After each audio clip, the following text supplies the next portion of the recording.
सुखदेव ने 84 भुगती, बना पजावे खरवो। तेरी क्या बुनियाद पुरानी, तू पेंडा पंथ पकड़वो। अब सुखदेव ऋषि की बैटरी चार्ज थी पिछले जन्म की, और उस बैटरी चार्ज से वो पहुंच जाता था वहाँ स्वर्ग के अंदर, ऊपर के लोकों में। तो वहाँ के जो कॉमन स्वर्ग है, ये स्वर्ग क्या है? ये रेस्टोरेंट है। एक तो प्राइवेट रेस्टोरेंट होते हैं, उनमें तो कोई डट जाके पैसे वाला। एक सरकारी होते हैं, उनमें सरकारी अधिकारी ही रुक सकते हैं। ये पहुंच गया एक दिन, ये जाता था कॉमन स्वर्ग, इंद्र वाले स्वर्ग में। फिर ये पहुंच गया भगवान विष्णु जी के लोक में। प्रत्येक इन भगवानों के लोकों में इसी तरह रेस्टोरेंट बने हुए हैं, और ये भी अपना काम ऐसे ही चला रहे हैं। उनका ये टैक्स लगाते हैं जो यहाँ से पुण्यकर्मी प्राणी जाते हैं, जैसे एक होटल वाला चार्ज रख देता है, उसका महीने का या जैसा भी घंटों का हिसाब से वो खर्चा लेता है। सुखदेव ऋषि जब पहुँचे स्वर्ग में, वहाँ के होटल में, विष्णु जी वाले बड़े होटल में, तो वहाँ एक रूल बना रखा है उन्होंने कि जिसने गुरु धारण कर रखा हो वही व्यक्ति यहाँ आ सकता है, इसमें सटे पा सकता है। अब सुखदेव ऋषि का कोई गुरु नहीं था। बैटरी चार्ज पिछले जन्म के पुण्य कर्मों के कारण वो आकाश में फिर रहा था। तो वहाँ के जो पहरेदार थे, सेवादार थे उस होटल के, उन्होंने मना कर दिया कि ऋषि जी आपका कोई गुरु है नहीं, इसमें एंट्री नहीं हो सकती आपकी। वो अड़ गया उनके साथ कि तुम पहले व्यक्ति देखे हो हमने, मैं तो ऐसे जाता हूँ, वहाँ भी जाता था, इंद्र के लोक में जाता था। उन्होंने कहा जी वहाँ जाते होगे पर यहाँ नहीं जा सकते आप, ये भगवान विष्णु का आदेश है। उसने कहा कि मेरे को विष्णु जी से मिलाओ। वो तांडी पाक रहा था, हल्दी की गांठ से पंसारी बन गया। अब उन पहरेदारों ने जाके बता दिया कि भगवान ऐसे ऐसे एक सुखदेव नाम के ऋषि हैं, उनका कोई गुरु है नहीं, और उन्होंने हट कर रखा है अंदर प्रवेश करने की, आपका क्या आदेश है? और उसने ये कहा कि मुझे भगवान विष्णु से मिलाओ। भगवान विष्णु आए बाहर।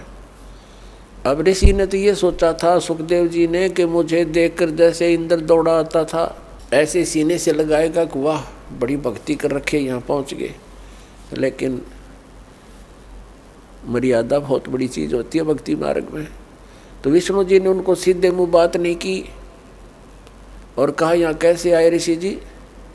पुण्यात्माओं, जो व्यक्ति किसी के पास कोई उद्देश्य लेकर जाता है और वो ये सोच कर जाए कि मुझे बहुत सत्कार मिलेगा, और जाते उसको सीधे मुँह बात ना की जाए तो वो समझ जाता है कि बात बिगड़ गई। आधी तो उसकी भांग वहीं उतर गई जब भगवान ने नो पूछा तू यहाँ किस लिए आया? तब उसने कहा जी मैं उस दिन यहाँ व्यतीत करना चाहता हूँ आपके रेस्टोरेंट में, इस स्वर्ग में। तो विष्णु जी को पता तो था ही। फिर उन पार्षदों से पूछा, सेवादारों भाई तुमने क्यों नहीं एंट्री होने दी ऋषि जी की? तो सेवादारों ने बताया जी इनका गुरु नहीं है। तो भगवान ने कहा सुखदेव आप जा सकते हैं, बगैर गुरु वाले व्यक्ति को हम इसमें प्रवेश नहीं होने देते, आप जाइए। अब ऋषि जी ने कहा कि भगवान इस पृथ्वी के ऊपर मेरे समान कोई ऐसा है नहीं, मेरे जैसा कोई सिद्धि युक्त, मैं किसको गुरु बनाऊं? तो भगवान श्री विष्णु जी ने कहा कि सुखदेव ये भी तेरी भूल है, ये तेरा अभिमान बोल रहा है, तेरा अज्ञान बोल रहा है। आप जाइए राजा जनक से उपदेश लीजिए। राजा जनक कौन? जो सीता जी के पिता थे। कई कहते हैं कि गुरु जो है ब्रह्मचारी होना चाहिए, तो वो भी उनकी भूल है उन व्यक्तियों की। अपने आत्माओं परमात्मा के विधान से अपरिचित व्यक्ति इस तरह की अटकलबाजी करता रहता है। तो इन सब प्रमाणों से हमें सिद्ध होगा कि गुरु कैसा होना चाहिए, शिष्य के क्या लक्षण होने चाहिए, कैसे उसमें गुण होने चाहिए, और गुरु जी के अंदर कैसे लक्षण होने चाहिए। अब सुखदेव ऋषि, बाल ब्रह्मचारी और साधु संत ऋषि और राजा जनक गृहस्थी, उसने ब्याह करवा रखे गणे, क्योंकि राजा था। अब वहाँ तो वो बोल नहीं सका भगवान विष्णु के सामने, तो वापस आ गया। वापस आया तो वहाँ अन्य ऋषियों के पास जैसे पहले खूब छाती खोल कर जाया करता था, उधर न्यू जावा मुँह लटकाए। उन्होंने पूछा, ऋषि जी ऐसी क्या घटना घट गई, बहुत दुखी से नजर आते हो। तो उसने सारी कहानी बता दी कि मैं विष्णु जी के लोक में गया था और भगवान ने मुझे वहाँ रहने नहीं दिया। तो उन्होंने अन्य ऋषि देवों ने पूछा कि ऐसी बात नहीं हो सकती, भगवान विष्णु तो बहुत प्यार करते हैं, बहुत अच्छे भगवान हैं, कोई बात और गड़बड़ी पावेगी, कुछ और गलती कर रखी होगी आपने। तब उसने बताया कि मैंने गुरु धारण नहीं कर रखा, और भगवान ने यह कंडीशन रख रखी है कि जिसका गुरु होगा वही स्वर्ग में रह सकता है, विष्णु जी के स्वर्ग में। तब अन्य जितने भी देव ऋषि थे उन्होंने कहा, ऋषि जी आप तो बहुत भारी भूल किए बैठे हो, हमने तो ये सोचा था आपने कोई गुरु बना रखा होगा, आपने बहुत भारी गलती कर रखी है, बिना गुरु के फिर रहे हो, आपने जीवन नाश कर दिया। अब वहाँ उसने फिर बताया कि भगवान ने मेरे सामने एक समस्या और पैदा कर दी। क्या पैदा कर दी? कि कहा है कि राजा जनक से नाम लो, तो वो क्या कहता है कि राजा जनक गृहस्थी बाई और कैसे शीश नवाऊं जाई। वो एक गृहस्थी में बाल ब्रह्मचारी और कैसे नमस्कार करूंगा मैं उसको, मेरी तन इज्जत का नाश हो जाएगा। अब ये मान बढ़ाई और इज्जत यह भी भक्ति का एक दुश्मन है। परमात्मा कहते हैं राज तजना सहज है और सहज त्रिया का ने, मान बढ़ाई ईर्षा ये दुर्लभ तजना ये, अरे इनके तजे बिना भगवान नहीं मिला, चाहे कितनी बकवाद कर ले। और पुण्यात्माओं यहाँ आपको इसलिए बुलाया जाता है, वैसे तो परमात्मा अपने बच्चों के लिए सब सुविधाएं ही उपलब्ध कराता है, दयालु है वो, मालिक हमारा पिता है, लेकिन फिर भी आपको यहाँ ज़मीन पर बैठाना प्रणाम करने के लिए एक विशेष विधान है, जिससे हमारे अंदर का जो मैल है अभिमान का, जो सबसे बड़ा बाधक है भगवान के मार्ग में, ये खत्म हो जाएगा। और इसके बिना भगवान निकट नहीं आ सकता। अब जरा सा भी मैल कहीं पर हो, तार के बीच में कनेक्शन ले रखा हो तो लाइट नहीं आवेगी, लाइट नहीं आई तो फिर फायदा क्या वो सारे सांग के जोड़न का।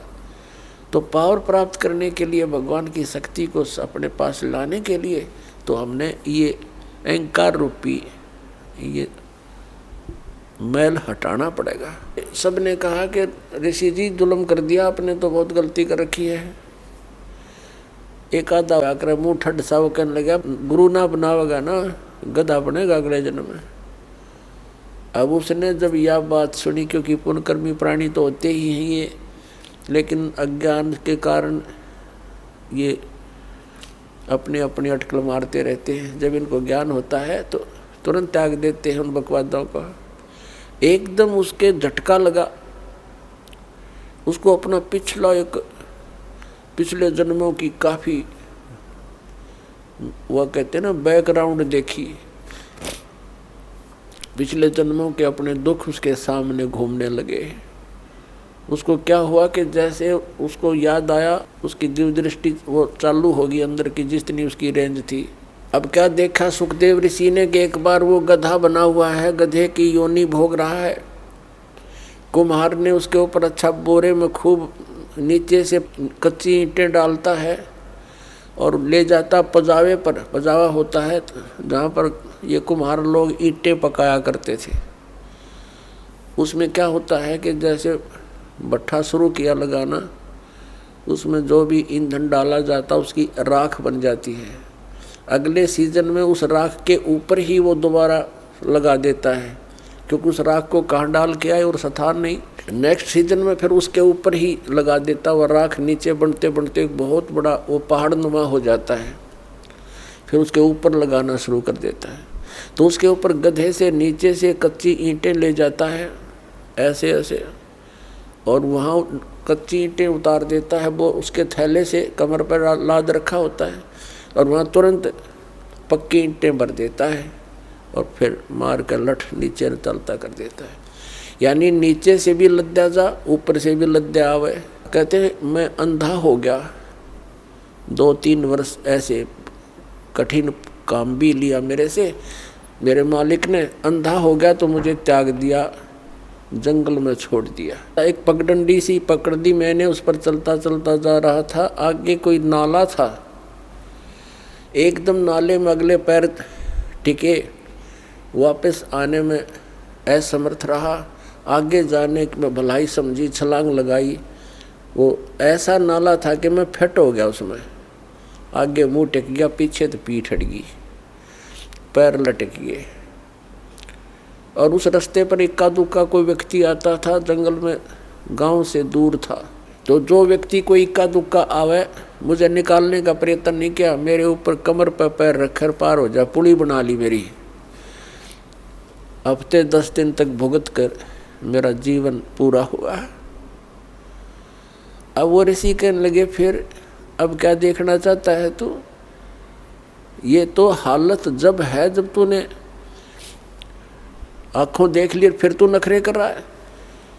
तो उसकी जो बुद्धि के सुकड़े ढीले हो रहे थे वो टाइट हो गए 1 मिनट में, और चल पड़ा वहाँ से। फिर आ गया अपने पिता व्यास जी के पास। जब सुखदेव ऋषि का जन्म हुआ, वो 12 वर्ष तक माँ के गर्भ में रहे थे, और उसको माँ के गर्भ में इस प्राणी को सब पता होता है कि बाहर जाते बिजली गिरेगी।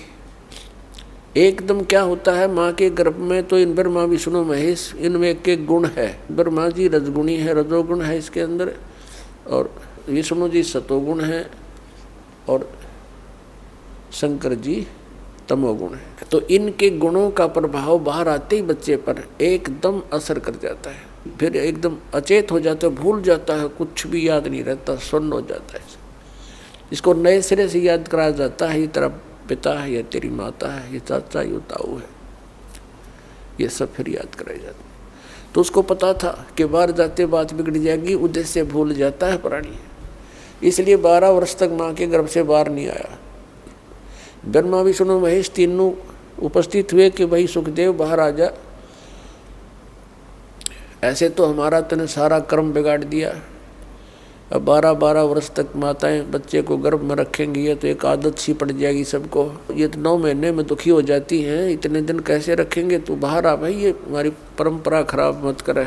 सुखदेव ने कंडीशन रख दी, एक शर्त रख दी कि बाहर जब आऊँगा तुम अपनी इस त्रिगुणमयी माया को रोक लो।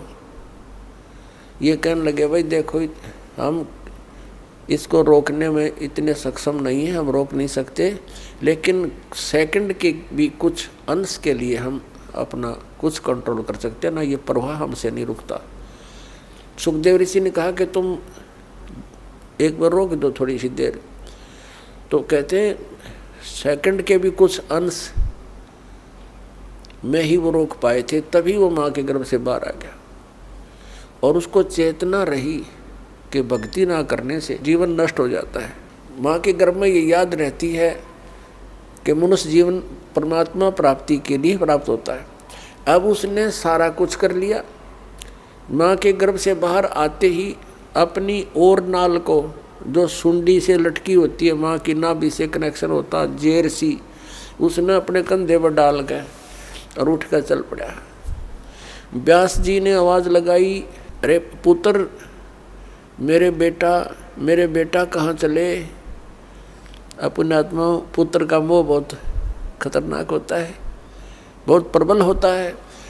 पुत्र मोह में ऋषि जी बार बार पुकार रहे हैं, बेटा एक बार दर्शन तो दे दे, अरे एक बार शकल तो दिखा दे, 12 वर्ष बाट देखी तेरी, अरे 12 वर्ष तक इंतजार करी पुत्र की, दर्शन करूँगा। ये पीछे से बात कर रहा है चलता चलता कि ऋषि जी, ना जाने कितनी बार तू मेरा बाप बन लिया, ना जाने कितनी बार मैं तेरा बाप बन लिया। ये तो बुरी बीमारी है, मुझे इसमें मत फंसा। और यहाँ कबीर साहब ने कहा, उसने क्या कहा, ऋषि जी ने, सुखदेव ऋषि ने क्या कहा कि एक लेवा एक देवा दूतम, और कोई किसी का पिता नहीं पूतम। ये तो ऋण संबंध जुड़ा एक ठाठा, अंत में सब बारा बाटा। ये तो एक दूसरे का लेन देन उलझ रहा है, कोई किसी का बाप नहीं, कोई किसी का पुत्र नहीं। जिस जिसके जितने संस्कार वो अपने पूरे करके यहाँ से चले जाएंगे। फिर कोई गधा बनेगा, कोई कुत्ता बनेगा, कोई मनुष्य बन जाएगा। ये फिर परिवार ऐसा नहीं होगा। और इसका उद्देश्य भक्ति करने का है। और मैं तेरे दर्शन करूँ नहीं पिताजी, मेरे मोह जाग गया तो मैं फिर भक्ति से वंचित हो जाऊंगा। यूं कहकर आकाश में उड़ गया। जब तो वो चला गया, उसके बाद फिर आया जब युवा हो लिया, फिर वापस आया अपने पिताजी के पास कि बड़े विद्वान पुरुष हैं, उनसे सलाह लेता हूँ। व्यास जी ने कहा, आ गया पुत्र? क्या आ गया पिताजी? अच्छा बेटा, बड़ा कोई बात नहीं, अब आ गया। सुबह का बोला शाम को आ जाए तो कोई दिक्कत नहीं, आ जाओ मेरे पास रहो बेटा। तब उसने कहा, सुखदेव ऋषि ने कहा कि पिताजी मेरे सामने एक समस्या खड़ी हो गई, एक प्रॉब्लम भारी है। सारी कहानी बताई। मैं ऐसे ऐसे विष्णु जी के लोक में गया था, उन्होंने वहाँ रहने से मना कर दिया क्योंकि मैंने गुरु नहीं बना रखा। पुण्यात्माओं, जो परमात्मा के विधान से परिचित प्राणी होते हैं वो एक के सुर में बोला करते हैं। व्यास ऋषि जी का भी माथा ठनका और कहने लगा, अरे बेटा तुमने अपना जीवन नाश किया। मैंने सोचा था चलो सब्र कर लिया था, संतोष कर लिया था मैंने, मेरा बेटा अपना कल्याण करवा लेगा। तूने तो नाश कर लिया अपने जीवन का। या क्या सोचा तूने गुरु नहीं बना रखा? अरे जाएगा कहाँ? तो फिर उसने अपनी वो दूसरी प्रॉब्लम बताई कि भगवान विष्णु ने कहा है कि राजा जनक को मैं गुरु बनाऊं, मैं तो बाल ब्रह्मचारी और वो गृहस्थी, मैं कैसे, मैं तो शर्म आओ पिताजी, कैसे नमस्ते प्रणाम करूँगा, वो तो दंडवत करनी पड़ेगी। तब ऋषि ने, उसके पिता ने कहा, बेटा यदि भक्ति करना चाहता है और इन दुखों से बचना चाहता है तो ये क्रिया तो बेटा करनी पड़ेगी। यार जब भगवान ने कह दिया, जब परमात्मा का आदेश हो गया, फिर अगर मगर कर तो विद्वान काहे का? तेरी ये 2 दिन की बैटरी चार्ज है, फिर ब्रह्मटी होगी तेरी बेटा। तो विद्वान कहा का तो जीवन नष्ट कर रहा है और मुझे भी कलंकित करेगा। जाकर नाम ले बेटा, जीवन नाश ना करे। तब वो गया राजा जनक के पास। अपने आत्मा राजा जनक के पास जब ऋषि जी पहुँचे, राजा जनक ने अपने सेवकों को, नौकरों से कहा, भाई आसन लगा दो, मैं ऋषि जी आए हैं, आज हमारे भाग्य उदय हो गए, आसन लगा दो, बढ़िया बढ़िया कपड़े लगा दो, फूलों से सजा दो। उन्होंने 1 मिनट में कहते ही कर दी, आसन लगा दिया। तो कहा राजा जनक ने कि ऋषि जी विराजो, बैठो आसन पर। जमीन पर बैठ गया। कहने लगा, मैं आपको गुरु बनाने आया हूँ, आसन पर नहीं बैठ सकता। अब राजा जनक का यकीन नहीं हुआ, जैसे नहीं ये बात, ये ऋषि तो सरफरे होते हैं, किसी ने कुछ कह तो नहीं दिया इसको, क्योंकि ये श्राप भी दे सकते हैं, ये तो विषैले सर्प भी होते हैं इनके पास, ये श्राप देने की भी एक पावर रखते हैं। राजा जनक चिंतित हो गया कि भगवान कोई गलती हो तो माफ़ करना ऋषि जी, हम तो गृहस्थी व्यक्ति हैं, किसी नौकर ने कुछ कह दिया हो आपको, माफ़ कर देना, आप नीचे ना बैठो, मैं ये सहन नहीं कर सकता क्योंकि ऋषि एक नीचे बैठे, कोई गलती हो तो माफ़ करो। तो कहने लगा, नहीं आज मैं ऊपर नहीं बैठ सकता क्योंकि मैं आपको गुरु बनाने आया हूँ। उसने सारी कहानी सुना दी, ऐसे ऐसे मैं विष्णु लोक में गया था और भगवान का आदेश है, मैं आपको गुरु बनाने आया हूँ। एक बार तो यकीन हुआ नहीं राजा जनक को, फिर भगवान विष्णु का उसने जब साथ में संपट ला दिया, फिर वो मान गए कहाँ भी ये नाम लेने आया। लेकिन दीक्षा देने से पहले शिष्य की थोड़ी बहुत कुछ उसको सेट करना पड़ता है। जैसे अब दास आपको ज्ञान देता है, पूरा विधान बताता है, जो समझदार भक्त आते हैं, प्रथम बार आते हैं, तो इस ज्ञान से प्रभावित होकर वो इस दास को एक संत मानकर नाम लेते हैं और फिर विश्वास दृढ़ता से उस पर लगते हैं तो लाभ मिलता है। नाम भी ले लें, विश्वास गुरु पर होता नहीं तो उसको लाभ नहीं हुआ करता। अध्यात्म मार्ग को बच्चों का खेल नहीं है। तो राजा जनक ने कहा जी सुबह नाम दूंगा स्नान करके, आप रात को रेस्ट करो। अब कहने का भाव ये है, राजा जनक ने एक अलग कक्ष में उसकी व्यवस्था कर दी ऋषि जी के रुकने की, और वहाँ पर एक नौकरानी, एक औरत की बहन की सेवा लगा दी। तो ऋषि की सेवा कर, उसको सारा समझा दिया लड़की को कि ऐसे ऐसे इसकी परीक्षा करना। ऋषि जी बैठे थे अपने बेड पर, लड़की अंदर गई और उसी के बेड पर बैठ गई चरणों की तरफ।